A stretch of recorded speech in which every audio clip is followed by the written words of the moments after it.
Hi folks, welcome to the Prepared Homestead. This is Travis. Thank you all for stopping by to watch. So how are you guys and gals liking the Great Reset? Are you enjoying the time that you've had over the last couple of years? This radical change in how we live our lives? Because that's exactly what we're seeing play out. I know that many of you, well, you're kind of, maybe the Great Reset's going to happen.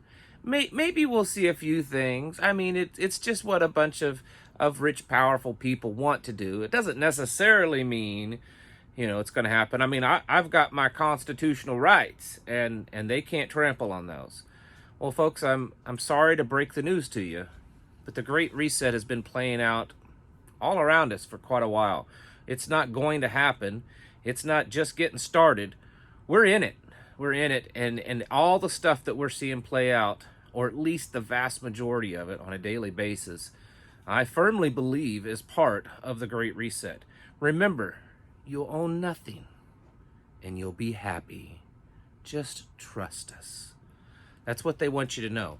The stuff that's playing out in Russia and Ukraine, China, Canada, here in the United States, Australia, and many other places is all part of their plan. This isn't about their concerns for our health. And that's pretty much proven if you just look at how they do things. I mean, there's countries all over that are, and here in the States too, that are backing away from all these restrictions and mandates and even passports. And a lot of people are getting excited and they're claiming victory. We've won over the authoritarians, but not so fast, because they have a whole lot more planned for us, trust me. For example, Australia, the country down, under that we've talked about many times and wondered what in the world is going on in Australia. Why are those people, those good Australian people, putting up with the tyranny that they've been living under for the last couple of years?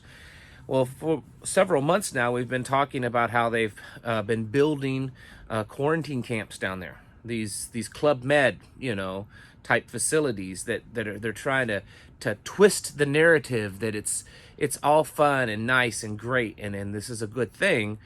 Well, guess what? They just opened it. The big one that they've been talking about building, they have others, but the one that they've been, really bragging about building, their new facility down there for quarantine, they just opened it this week, and it's only partially open. Phase 1 is open. They're hoping that phase 2 will open, I believe, next month. So the question is, if this whole health crisis is in the, winding down phase, and countries all over are backing away from all these restrictions because it's pretty much done, the craze and scare is over, then why are they just now getting this place open? I mean, is it just open and then going to sit empty forever? Is it ever going to be used? Did they think about that when they were planning on building this? Did they sit down and say, is this even going to get used before this all kind of winds down? Same thing within Canada. I mean, look at what's going on. You all are quite aware of it. They're just hell-bent on seeing this whole martial law thing through. Protesters and people in the capital city have been given notice that they have, I believe, like a 24-hour period to vacate the area, or they will be facing arrests. The all-powerful and all-knowing Castro Jr., Justin Trudeau, has used his emergency powers and waved his scepter, and now they're going to have no-go zones in these cities where people are just not allowed to go and to protest. But yet the rest of the country, and a lot of the different places in the country, they're backing down. They're backing down from the regulations. They're backing down from strictly following these mandates. In some places, they're completely doing away with the mandates. Well, that's strange, isn't it? We're seeing this all over, and it's not just in little pockets. And the reason is because it's not just about your health. It's not that they have such great concern for your health or the health of the people. It's about control and controlling you. And that's what we're seeing happen. We're seeing that play out here in the United States also, where we're watching certain regulations kind of, back off, certain mandates, certain ordinances and things like that. And yet, on the other hand, because we're being told that, they're doing that because we're being told that the health crisis is, well, it's kind of winding down. It's about over. And yet, on the other hand, just a few months ago, not that long ago, I think back in the fall, the Biden administration signed a contract with a company to produce tens of millions of new tests for the convids that won't even be manufactured and available for another year or two.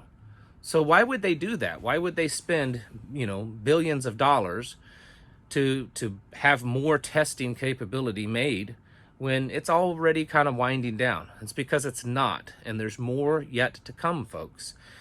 Part of their plan, and this has always been government's plan, is to keep the people in a state of turmoil, to keep us in a state of fear, in a state of unknown. Because if that happens, then we're more dependent on them. We can't take care of ourselves because we're too afraid of what's around the corner. And it also allows them to, while we're running around like chickens with our heads cut off in fear of the next disease, or in fear of the next invasion, or fear of the next economic crash, they're behind the scenes implementing their plan. And we're seeing that all over. And so, folks, don't get too carried away thinking that, we're seeing light at the end of the tunnel, and we're going to win, and we're going to go back to normal, and we're going to elect a new president, a new Congress, and one day we're just going to wake up and we're going to be, in 1955 America again, and everything's going to be great. It's not really going to work that way, folks. The people that's been setting these plans up have been doing this for a very, very long time. And part of what we're seeing is they're purposefully causing things crash. I mean, look at the supply chain. It's not really getting any better. Have you heard many people talk about what's going on with the ports? Not really, because it's not been much in the news, except if you look into it, there's still congestion. There's still problems. Have they done anything to fix it? No. Have they done anything to fix, all the other aspects of the supply chain? No, they certainly haven't. I mean, there's things they could do, but they're certainly not doing anything, and they don't want you to know about it because they want it to all come crashing down. I think they want a trucker protest. I think that's what they want, so that they can do the same thing that Canada has done and use that as justification to crack down even more. The economy is just free-falling all around us. Inflation is going up, the value of the dollar is continually tanking, and they're not doing anything about it. Their solution, let's spend more money, because according to the White House, the more money they spend actually helps inflation. That doesn't cause inflation, it helps inflation. Let's print more money, let's go more into debt, and it'll fix everything. Why? It's not because they're stupid. It's not because they actually believe this stuff that they spew. It's because they want things to crash. They want things to come tumbling down. And it's just like what we're seeing in Russia. They want a war there. They want something to happen because it gives them distraction, and it gives them money because they'll make lots of money, all these corporations that are running everything. And then, of course, in the end, it also gains them power and control. And so that's what we're seeing play out.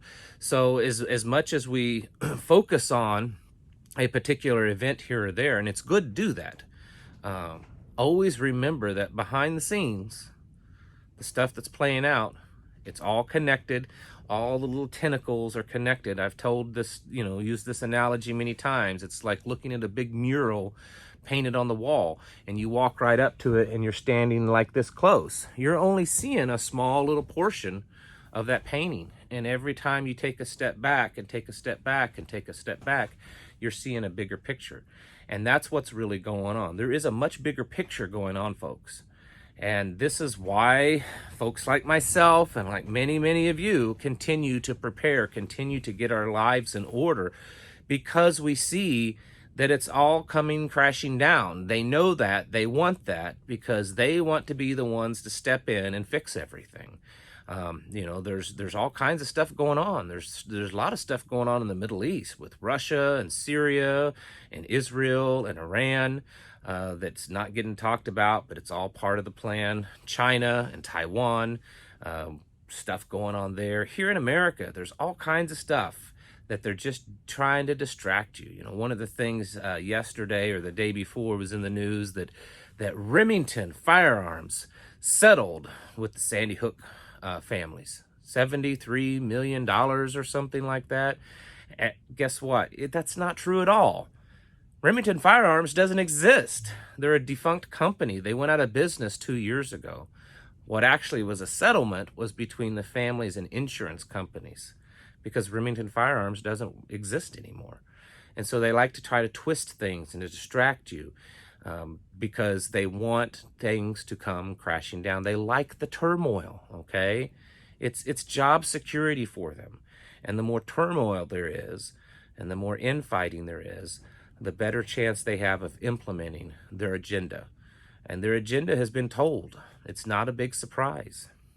You don't have to, wonder what it is. You don't have to listen to some conspiracy theorist of telling you what his theory is. All you have to do is get on their websites and look. They print it out right there for you. You can download it.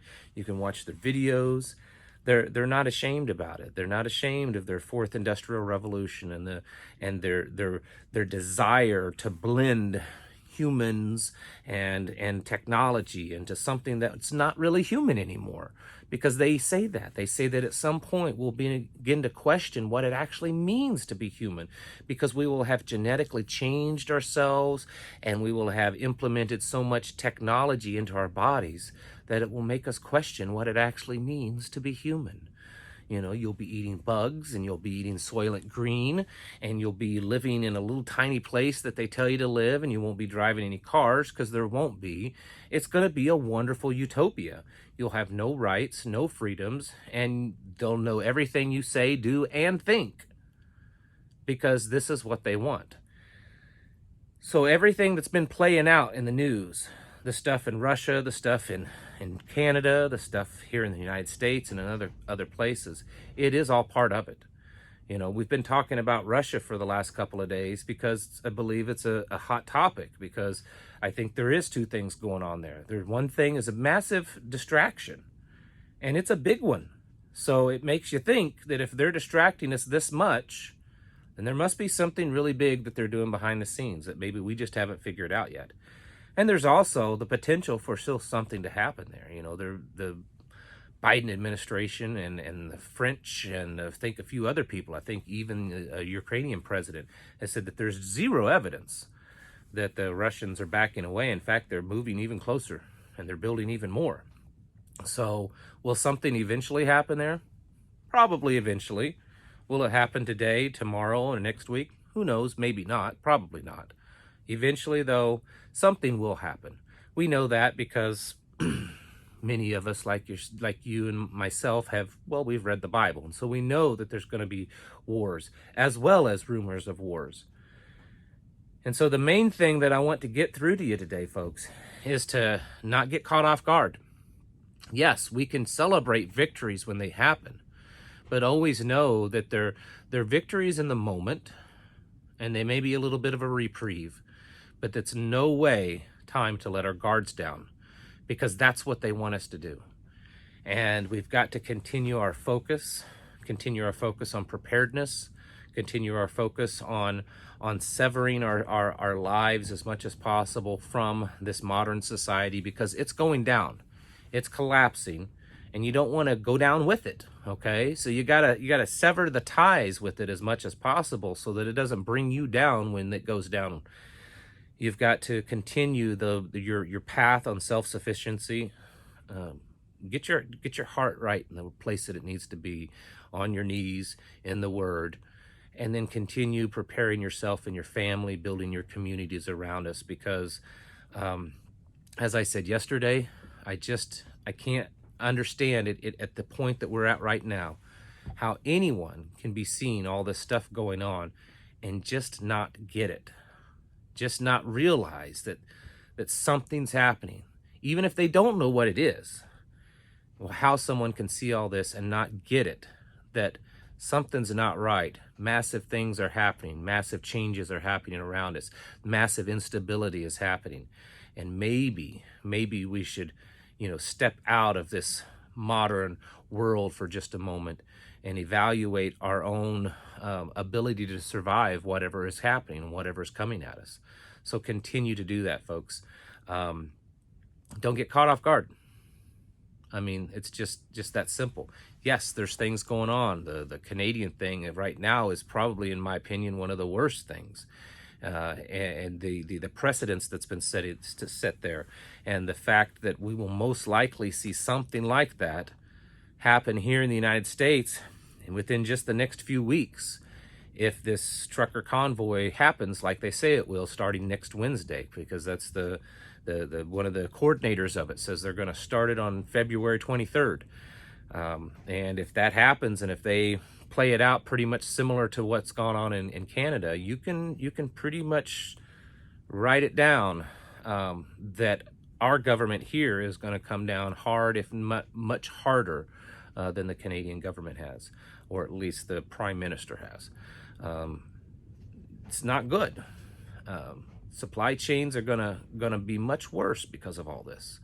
The ability for you to get the stuff to the stores that you need to go buy, it's gonna get worse. So you continue stocking up, continue getting yourselves more self-sufficient so that you don't need to go to the store as much. Because believe it or not, the Great Reset is full steam ahead right now. We are in it. And you're either gonna have to separate yourself from it and get yourselves prepared, or you're gonna go down with the ship. It's as simple as that. All right, folks, thank you all for watching, and I'll catch you in the next video.